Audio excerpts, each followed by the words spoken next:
I want my kids to live in the world that, is progressing. And in a school district that is too. One of the reasons Sarah Russo supports the Lakota district in its move toward gender equality. It is very interesting that they use the phrase gender equality when what's really being advocated for here is gender redefinition. Especially feeling like the school not necessarily agrees, but supports you being different and that they're okay with it, and that teaches the kids something. Tonight, the Lakota School Board will be voting on a gender identity and expression policy. It lays out rules when it comes to students who don't identify with the gender they were assigned at birth. Yes, gender is assigned at birth. It's not merely an observable attribute of one's biology, but it is arbitrarily decided upon by the doctor. I am glad that this news station is such an effective parrot for nonsense. But I also cannot help but see echoes of these sorts of initiatives in the intelligent design controversy from so many years ago, which, as chance would have it, was something the Lakota School District rejected back then. Schools are being pressed, once again, to adopt what amounts to a faith-based initiative. I wonder what the outcome will be this time. Lakota is always innovative to begin with. We try to stay on top of things. And again, it's something that if we have children in our population who we can make a little safer by doing something, we want to consider how to do that. Safer. This is for safety. Yes. Just sign here to approve thought policing and a spoken language inquisition. Policies that will plague our children for years to come as they walk on eggshells around people we must all assume are made of delicate glass because of how they say they think of themselves in opposition to empirical evidence. This will make kids safer. Got it. Lauren Salem not only attended Lakota schools, she studied women's gender and sexuality at Miami. Women's gender and sexuality.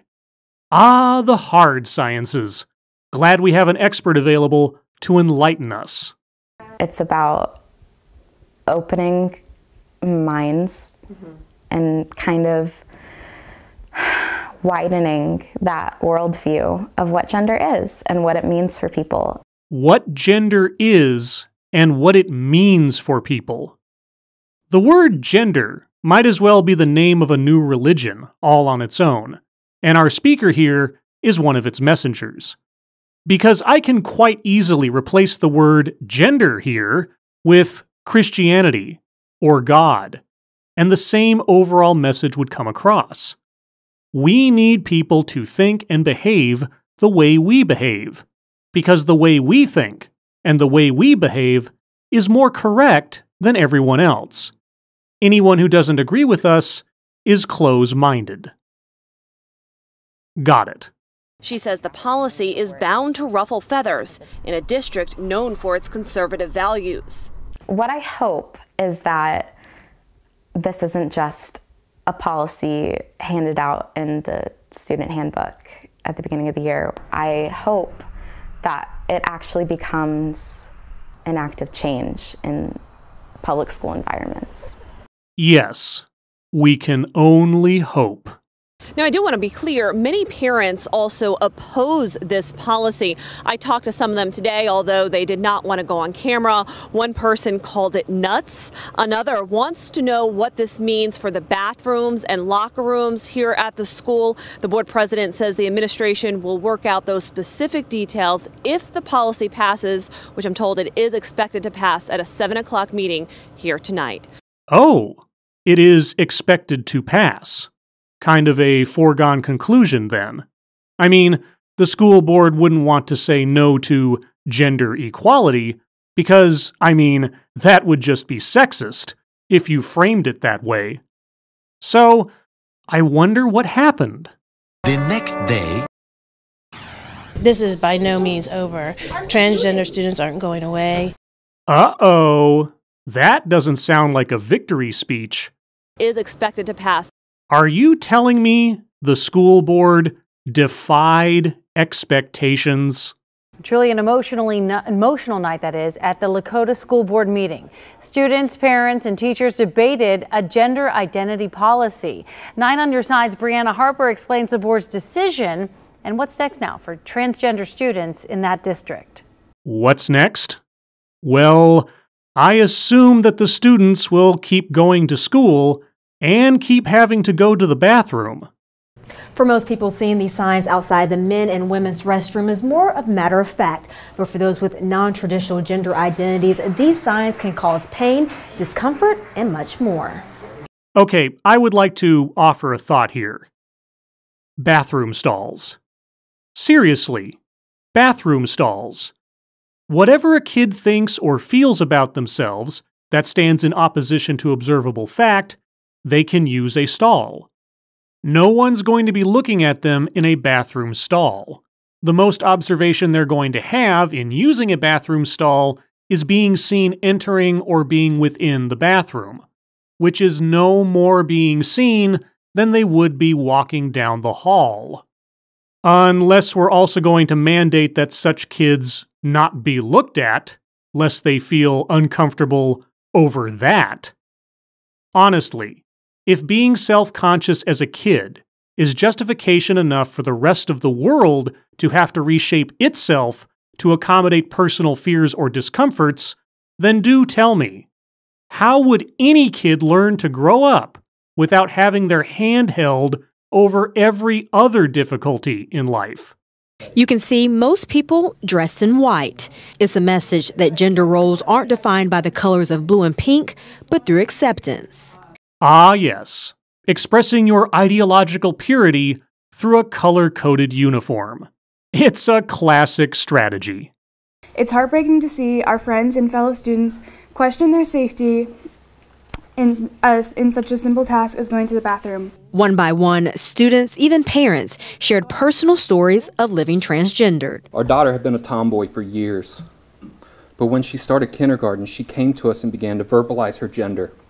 I was in disbelief, denial. I thought it was a phase. And that is a completely healthy, completely rational reaction to the proclamations of reality coming from a kindergartner. But now this sounds more like a point of regret and shame in this man. So, instead of merely letting your kid grow up and develop in, out, or through things that very well might be phases, he's encouraging the school board to what? Listen and believe? But this is a small group. Less than 1% of all Lakota local school students are transgendered, and not all parents were on board. If you're going to do the greatest good for the greatest number of your population, you can't be making policy for less than 1% of your population. Yes. It would almost be like deciding to ban all peanut-based products from a school of hundreds because one student has a peanut allergy. For at least 3 of the board members who voted against the proposed policy, their greatest concern was unclear language. Those issues, with one small exception, were not changed in the revised document. So they still haven't been addressed. There is a lot in here that legal counsel does not say is okay. Abiding by the law? Being concerned about the rights of others? Little things like that should never get in the way of a moral crusade. And with the majority vote no meant heartbreak for students. Plenty of tears and hugs, but also some hope from teachers in the district who say this fight isn't over. Transgender students aren't going away. They're only increasing in number in the tri-state area, which means they're going to be increasing as they come to Lakota. So we need to be prepared.